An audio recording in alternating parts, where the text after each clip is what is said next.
Alright, what's up guys? So today we're going to be talking about squat bar position slash rack position, right? This is how I like to do it and how I like to teach a lot of my athletes. I'm not necessarily saying this is the best way for everyone, but if you're finding like you have a hard time finding your rack position, this video might just help you out, okay? So first things first guys, closer isn't always better. You actually don't want to be so close to the point that the arm internally rotates, because if you're doing that, then you end up winging, right? And the scapula lifts. You don't want the scapula too high, because if the scapula is high, it's harder to pin the ribs down with the pelvis. If you guys don't know why that's important, I already have another squat video explaining that. You want the ribs and pelvis together for the transverse abs to be able to tension on, because that's your natural belt, right? So don't be so close. Tighter isn't always better. Don't be so close to the point that the scaps wing, right?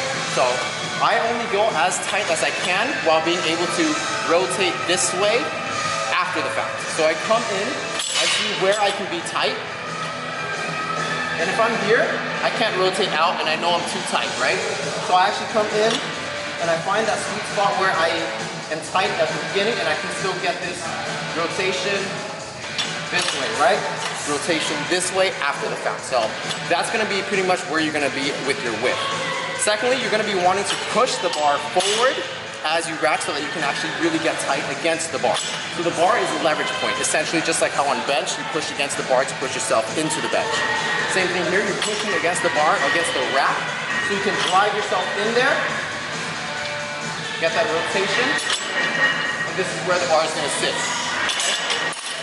That's nice and comfortable, the wrists aren't too far bent back, the wrists aren't flexed this way. I do recommend using a wrist wrap for this, guys. The low bar squat, essentially, because it's just so far behind you and not a lot of people have that shoulder, elbow, and wrist mobility, it's gonna have a lot of toll on your wrist. So regardless, I do recommend a wrist wrap for this.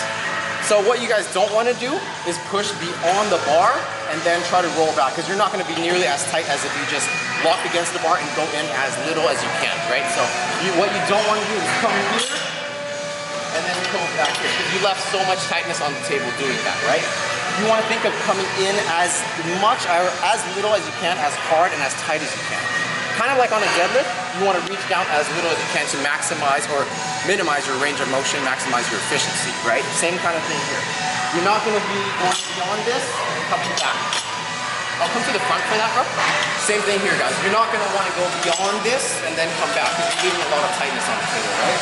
I like to push against the bar, only come in as much as I can, make sure I can get that rotation of the wrist and arm, and I'm set, okay?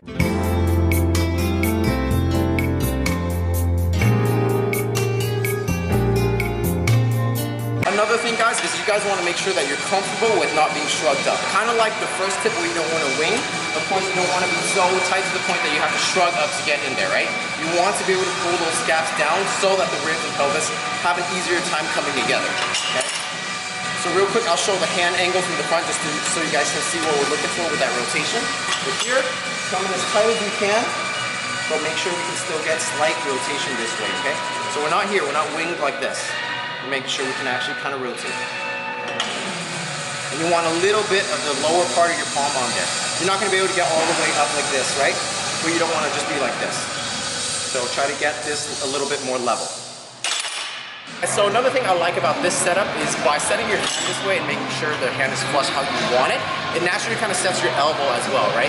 The thing with the elbow is you don't want it too high, because it's going to pitch the bar up, and you also don't want it too low, because that scoops the chest up and lifts the ribs up, right? So this setup, for me, just naturally sets where I want the elbows, so that it can also set the ribs and the chest. So we're here. I'm not even thinking about the elbows at all, guys. I'm not thinking of driving down. I'm not thinking of driving up. They're locked in place and comfortable. And I can just keep everything where I want it to, right? I'm not worried about this, lifting the chest, right? And I'm not pitching the elbows up and shoving the bar forward. This already sets it where I want to be.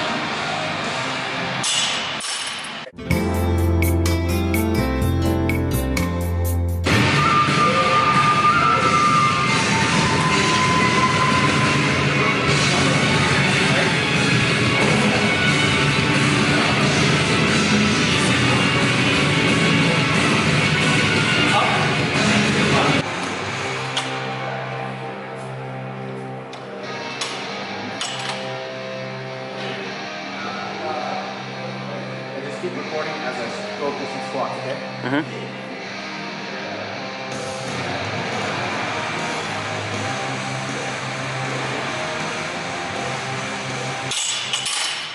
Again, guys, I'm not necessarily saying this is the best way to find your rack position for everyone. It's just what works for me. It's what I like to have my athletes work with when they're having trouble finding their bar position. Give it a try, guys. Let me know how you like it. If you guys found the video useful, do me a favor, leave a like, comment, subscribe, and I will see you guys in the next one.